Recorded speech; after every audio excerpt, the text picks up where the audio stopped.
Hello everyone, and welcome to another session of MindMatrix. And this is going to be the discussion of 2024 paper. GATE CS 2024 papers has already been released by IIT. So let's see. In this session, we are going to discuss about theory of computation. What are the questions? Let's see. A brief introduction about myself. I am Tathagata. I secured All India rank 21 in GATE Computer Science. I'm in my final year of MTech in Computer Science from IIT Bombay. I'm going to join Coupa Software as a data scientist, and I have also 1+ years of experience in teaching, mentored more than 500 students, and rest of the things you can go through in the slide. Well, guys, our premium course is still available on our website, which is www.mindmatrix.net.in. So we are offering courses for GATE CS, GATE DA, and and a combined package of GATE CS and GATE DA. And in all of these packages, we are offering a completely free placement preparation course. It is of 5,000 value, but it is completely free for each of the courses. So when you get into the further stage after GATE, it will be very helpful for you to get and secure a good placement in industry. And if you want to see our top-notch content, Operating System 2025 course, which is taught by Anshul sir, is free for everyone. You can register for the course and check out our top-notch content, what we are delivering, and get accustomed with our style of teaching and everything. You can check out the course, and you can also get in touch with us. So this is our WhatsApp channel, Telegram, and our website. So students, we are having a lot of doubts, and a lot of students have already joined our Telegram group. They are sharing their doubts, questions, and their concepts are shared with us in the Telegram. We clear up those concepts and every question they have. So please connect with us and start your preparation journey as soon as possible. Okay, so let's discuss the TOC questions that came in 2024 paper. Okay, so this was the first question. It says, let L1 and L2 be two regular languages, and L3 a language which is not regular. Mind these things. So these are very careful. You have to be very careful to notice these changes, these points. So not regular, it is not regular. L1, so L1 is regular, L2 is also regular, L3 is not regular. Okay. So which of the following statements are always true? Always. So each are agar if they would have said ki which of the following statements are true or can be true, then the things would have been different. But always true is a different case. So when it says always true, how should you approach the problem?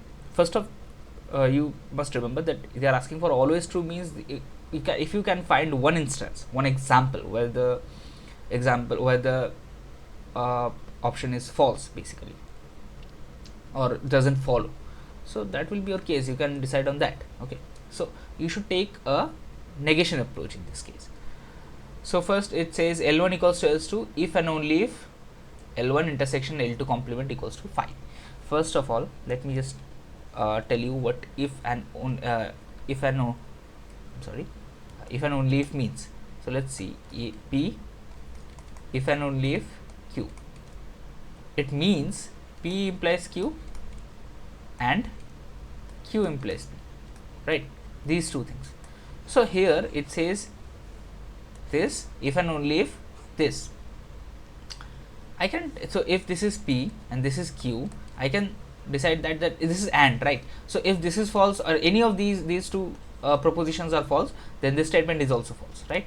I will take up this one, Q implies P. So L1 intersection L2 complement equals to 5. Let's decide on that. If this is true, so let me just take one example. So suppose L1 is any language, any language. L1 is just this, just one string in that. So it is a finite language. It is definitely regular language. You can create a DFA or any finite automaton for that. And L2 is universal language. So suppose it is on grammar 0, 1. So all the strings containing 0, 1 belongs to L2, right? Then what is L2 complement? 5. Because if all the strings are in L2, then what is in L2 complement? Nothing. No strings are in there. So L2 complement is 5. Now what is L1 intersection L2 complement? So anything, so it is L1 intersection phi, right? So anything intersection phi is phi, right? So Q is true, our Q statement is true. So does that mean L1 equals to L2? Does that mean P is true? So this is L1, this is L2, this is L1, this is L2. Is L1 equals to L2? L1 not equals to L2. These two are different languages. Okay, so definitely here P is false. So Q doesn't imply P. Q doesn't imply P.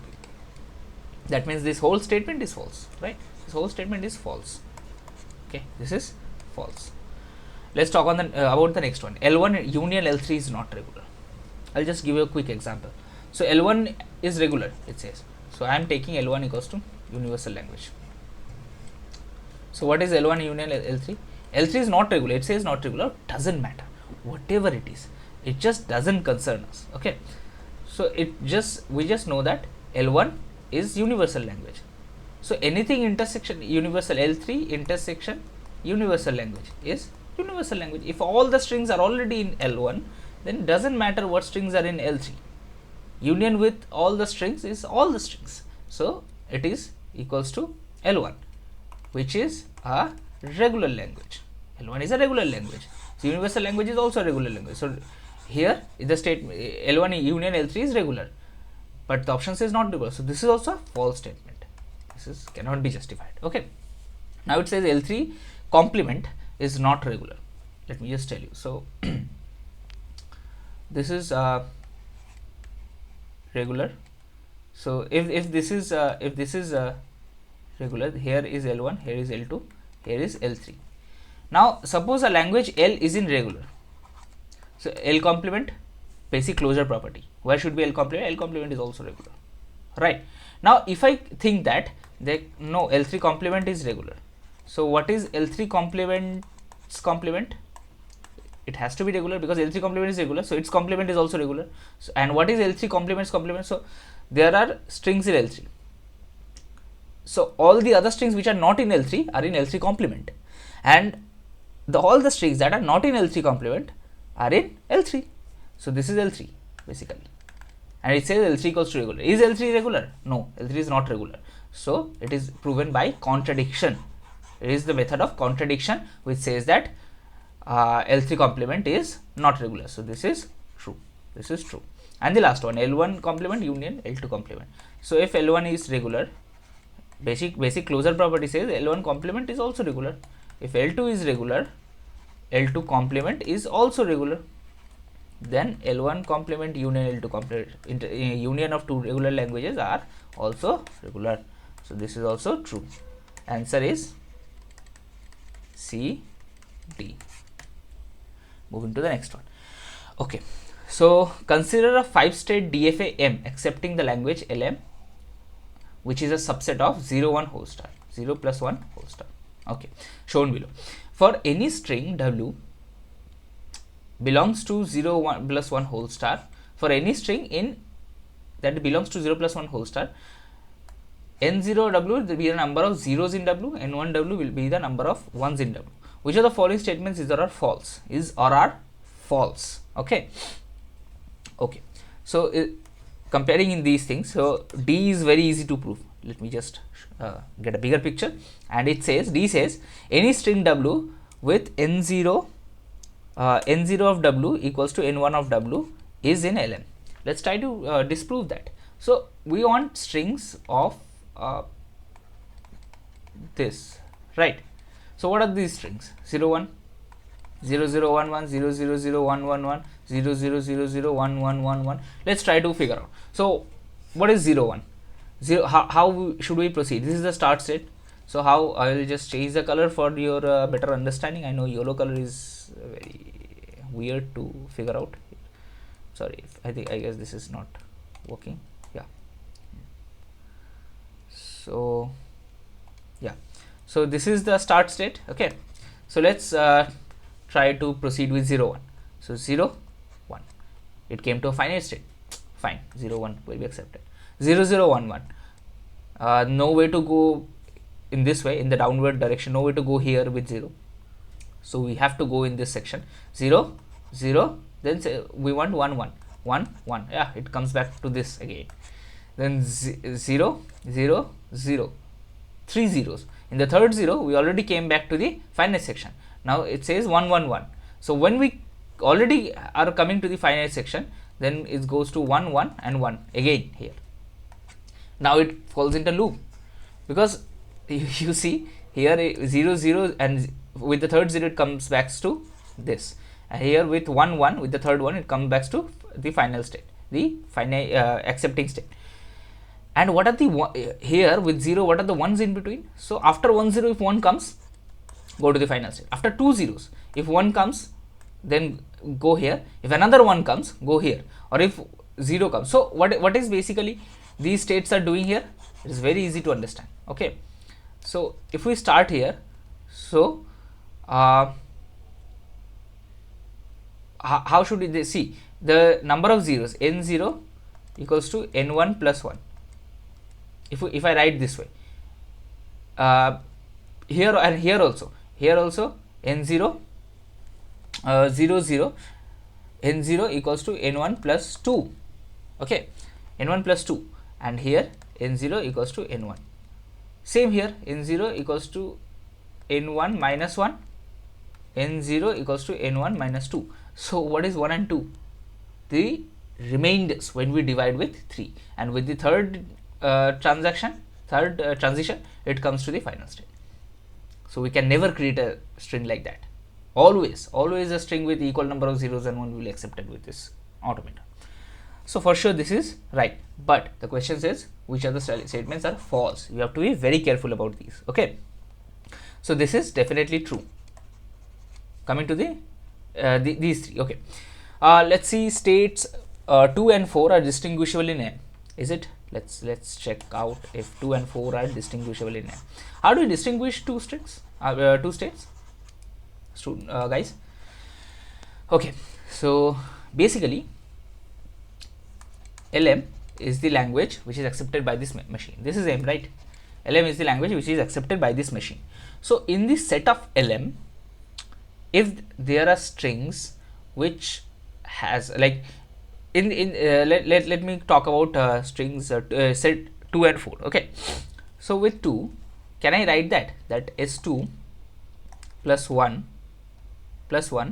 equals to S1.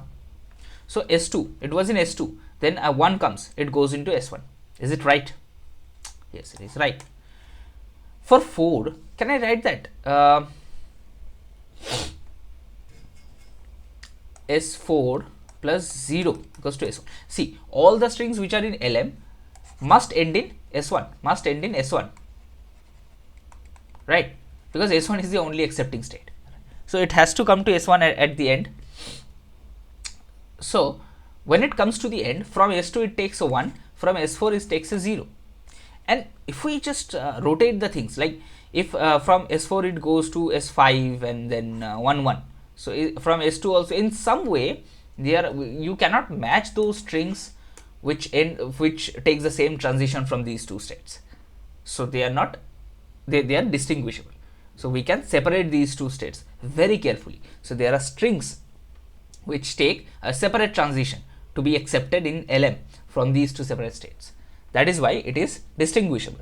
Distinguishable means we can identify them, those two states separately. Okay. Now talk about 3 and 4. Let's see what 3 and 4 does. Can I write that from S3 it takes a 0 to go to S1, from S4 it also takes a 0 to go to S1. So let's talk about a transition where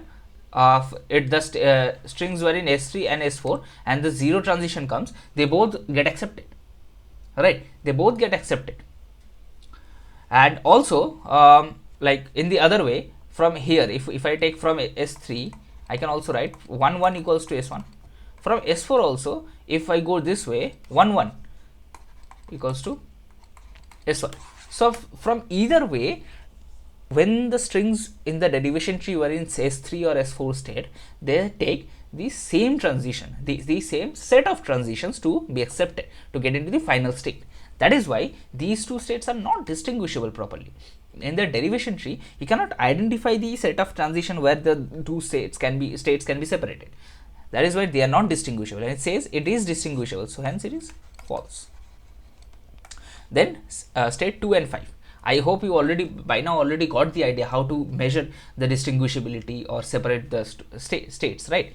So for 2 and 5, S2 plus 1 equals to S1, S5 plus 1 equals to S1, S2 plus 0 0 equals to S1, S5 plus 0 0 is to S1. So same thing with 3 and 4, right? So definitely this is also false. They are not distinguishable. Hence B and C are right answers. Okay. Yeah. Okay. Moving to the next one. It says G is V sigma SP. What are V sigma SP? V is set of non-terminals. Sigma is set of terminals. S is starting state, and P is set of transitions. Okay. So what is non-terminals basically? Let me just BC. So this is a rule, right? Now, is BC can be a string in the grammar? If I say no, P and C are not the terminals of the grammar, it cannot be in the final strings, then they are non-terminals. So they are intermediary variables. So there has to be some transition from B and C which ends up in terminals, the letters or the characters which are accepted in the alphabet, which must be in the string. Okay, so it is context free grammar in Chomsky normal form. Okay, what is Chomsky normal form? Chomsky normal form says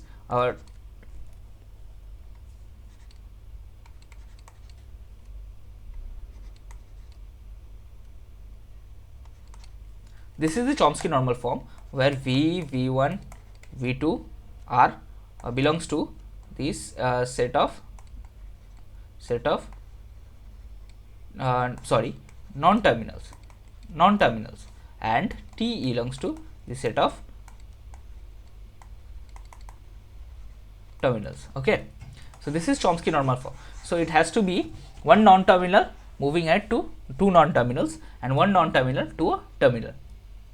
Okay, now it says Chomsky normal form and sigma is ABC. So these three are the only terminals. Now V containing 10 variables, there are 10 non-terminals. Okay, so V equals to 10, sigma equals to 3.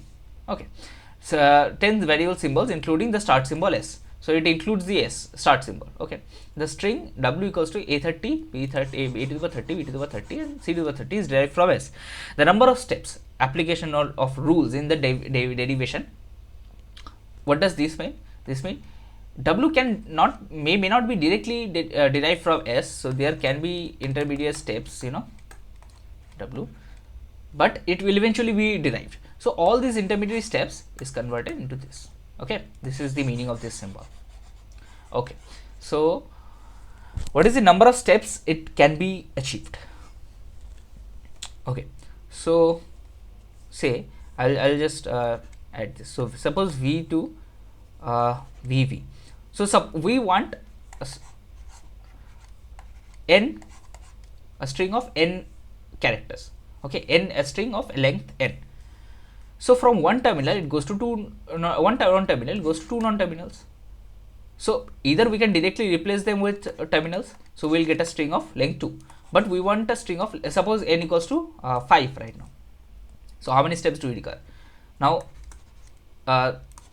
we can replace this V to VV, this V to VV.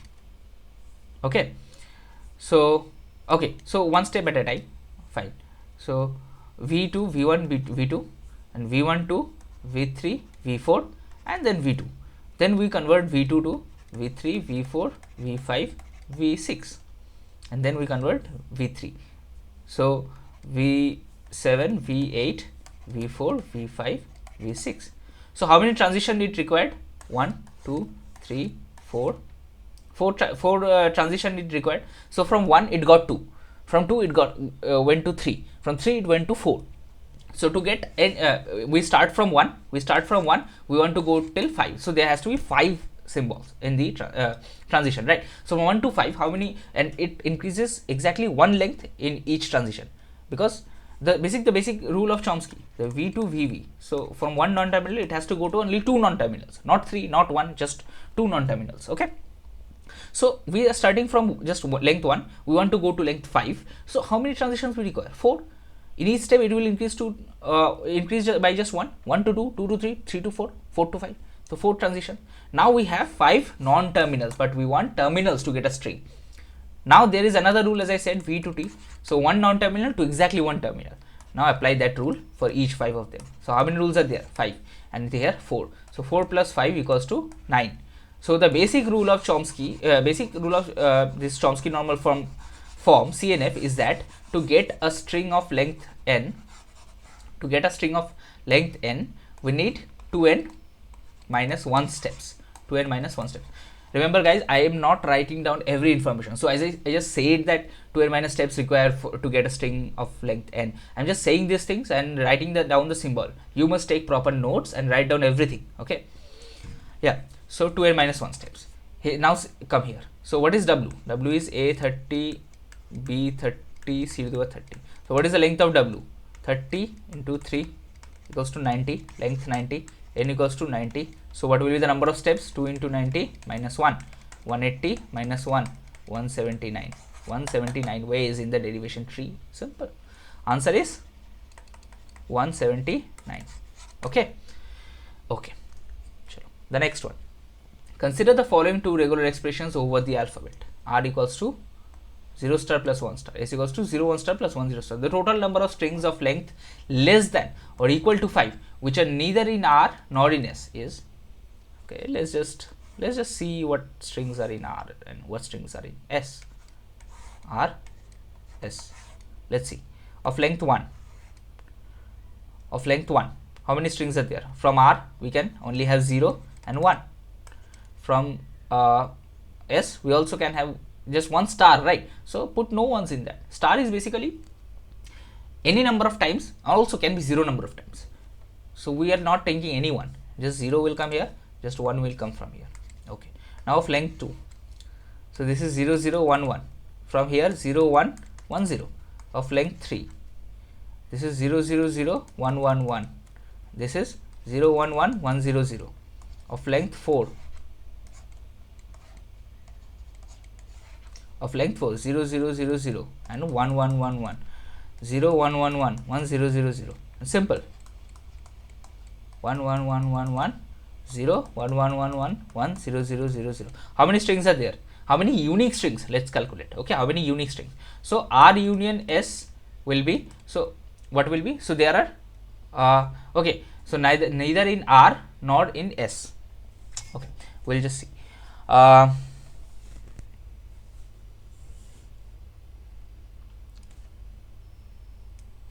many? Okay, R union S of length less than equals to 5. So 0 1, like strings with length less than equals to 5 and composed of 0 and 1. How many strings can be there? 0 and 1 are just 2.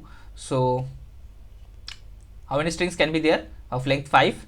2 to the power 5 plus 1 minus 1. This is basic formula, right? So 2 to the power 6 minus 1, it is 64 minus 1, 63 strings can be there. And how many unique strings are already in this R union S? This is unique, this is unique.